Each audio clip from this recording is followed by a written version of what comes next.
ہندوستان کے جو ارض صغیر کے مسلمانوں کے لیے جو راہ سلوک ہے وہ چشتیت ہے.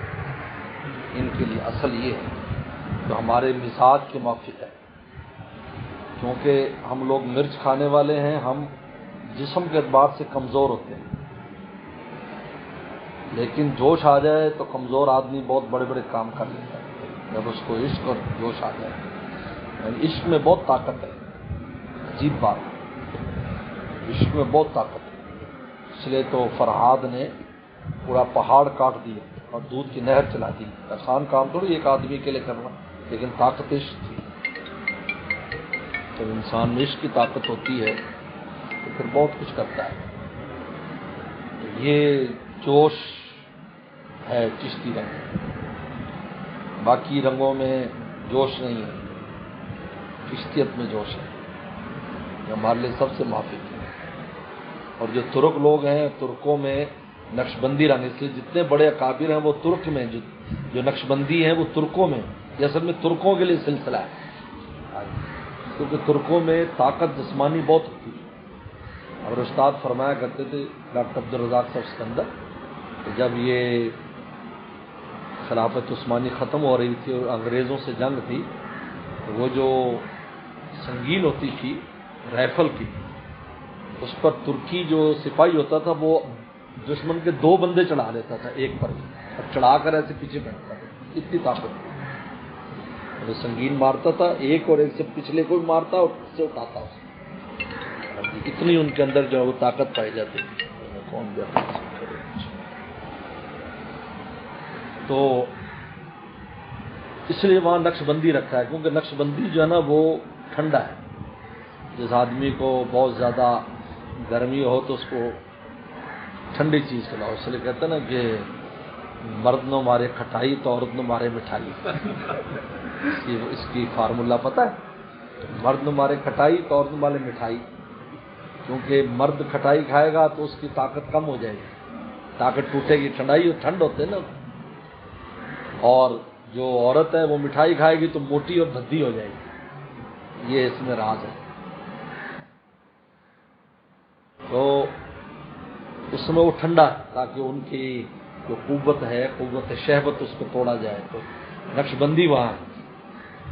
ہمارے ہاں تو جوش چاہیے، جوش سے کام کرے، اور جوش اسی میں اللہ کے ذکر میں، اس میں ہمارے جتنے بھی اکابر ہیں ان کا بیان وغیرہ جوشیلے بیان ہوتے ہیں. اور ہمارے ہاں جو شیلا جو بیان ہوتا ہے اس سے زیادہ لوگوں کو فائدہ ہوتا ہے، ہمت بند.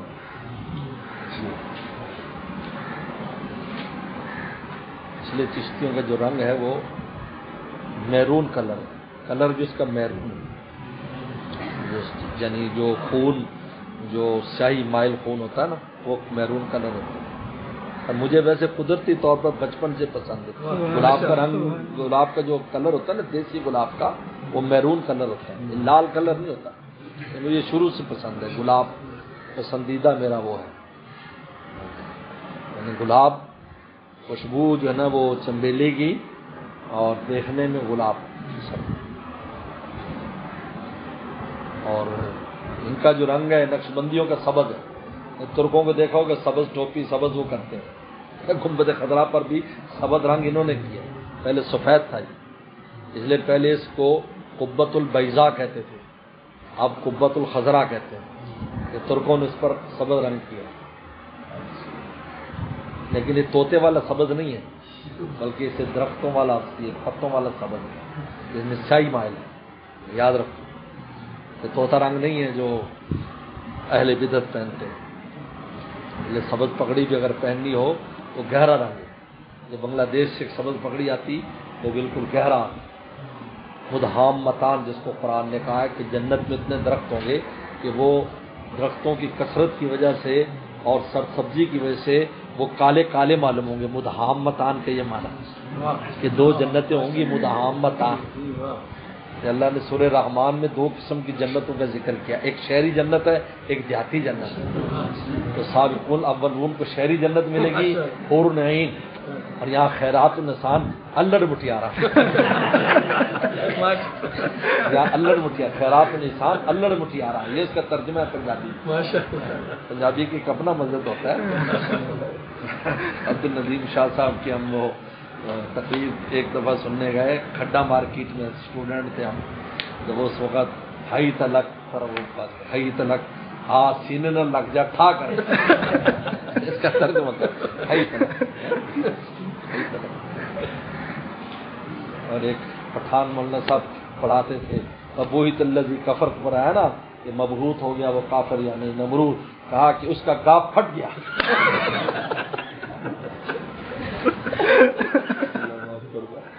تو بہرحال یہ ان کا رنگ ہے، اور یہ جو قادری ہیں اور سور وردی ان کا کالا رنگ، کالا رنگ کا کلر کالا کلر، اس لیے وہ لوگ زیادہ کالے پگڑیاں پہنتے ہیں۔ بہرحال یہ کلر بھی ہے وہ انسان کا جیسا مزاج، تو ہم چونکہ جو شیلے لوگ ہیں جان دینے کو تیار ہیں، سر بکف سر بلند ہے، آگے نہ لگانا نا، اس وجہ سے خون والا رنگ ہمیں پسند ہے، کیونکہ ہمارے سارے بزرگوں کا سلسلہ یہ بچوں نے جانے دی۔ حاجی امداد اللہ مہاجر مکی رحمۃ اللہ علیہ نے 1857 کی جنگ آزادی میں حصہ لیا، اس سے پہلے سلطان ٹیپو سلطان نے شہادت پیش کی، اس کے بعد ہمارے بزرگوں نے شہادت پیش کی، حافظ ضامن شہید وہیں شہید ہوئے اسی میدان میں، اور مولانا رشید گنگوئی رحمہ اللہ بھی اس میں تھے اس جنگ میں، اگر نانوتوی بھی تھے اس جنگ میں، بڑی کابل قربانی، پاکستان ایسے تھوڑی بنا، یہ پیچھے یہ سارے پھر بنانے میں حضرت تھانوی رحمۃ اللہ علیہ، قائد اعظم محمد الجناح کی تربیت کرنے والے حضرت تھانوی تھے، ان کو شیعت سے توبہ طائب کرا کر اسماعیلیت سے سنی بنایا، اس لیے انہوں نے وصیت کی میرا جنازہ مولانا شبیر عثمانی پڑھا، تو سنی ہو گیا۔ تو بہرحال یہ چشتی سلسلہ جو ہے نا، کہتے ہیں کہ وہ اگر گیتی سراسر باد گیرت چراغ چشتیاں ہرگز نہ میرت، اگر پوری دنیا ہوا بن جائے آدیاں بن جائے تو چشتیوں کا چراغ کبھی گل نہیں ہوگا۔ اگر گیتی سراسر باد گیتی میں نے جہان، اگر گیتی سراسر باد گیرت چراغ چشتیاں ہرگز نہ میرت، کبھی نہیں بجھے گا۔ تو بہرحال اس لیے جوش یہ ذکر جو ہے، حضرت تھانوی نے فرمایا کہ ذکر کا اہتمام کرے، اور دیکھو عجیب بات ہے، ایک ایسی یاد بات آ گئی، حضرت نے فرمایا کہ اپنے یعنی شہوت کی طلب کو اور پیاس کو باقی رکھنا چاہیے، اتنا زیادہ حلال کو حلال نہ کرے کہ اس کی شہوت ٹھنڈی رہے۔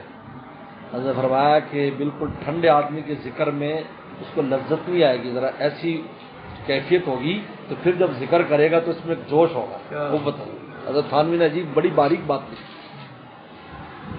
بعد میں حلال کو حلال کرتے رہتے ہیں ہر وقت، بولے جوش چڑھا تو بولے جوش چڑھا، یا اپنا جو ہے وہ خارجی جو ہے عوامل سے اپنے کو جوش چڑھاتے ہیں، یہ ناپسندیدہ ہے۔ قدرتی طور پر جب وقت آئے تو اس کو اویل کریں، وہ انسان کی صحت کے لیے بھی مفید ہے، اور اس میں انسان کی ہمت بنی رہتی ہے، کیونکہ یہی چیز ہمیں کام کراتی ہے۔ اس لیے ہجڑا کوئی کام نہیں کر سکتا، کوئی ہجڑے میں شہوت نہیں ہے، نہ مردانہ ہے نہ زنانہ ہے، اور شہوت جو ہے یہ اتنی کام کی چیز ہے کہ جس کو راہ حق پر لگایا جاتا ہے تو منزل پر پہنچا دیتا ہے۔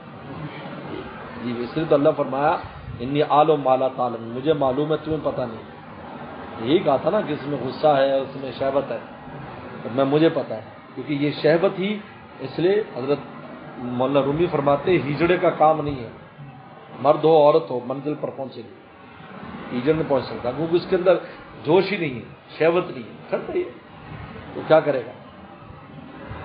یہی انسان کو قوت جو شہوت ہوتی ہے یہی منزل پر پہنچاتی ہے جب ان کو صحیح استعمال کرتا ہے۔ تو عجیب و غریب ہے، چلو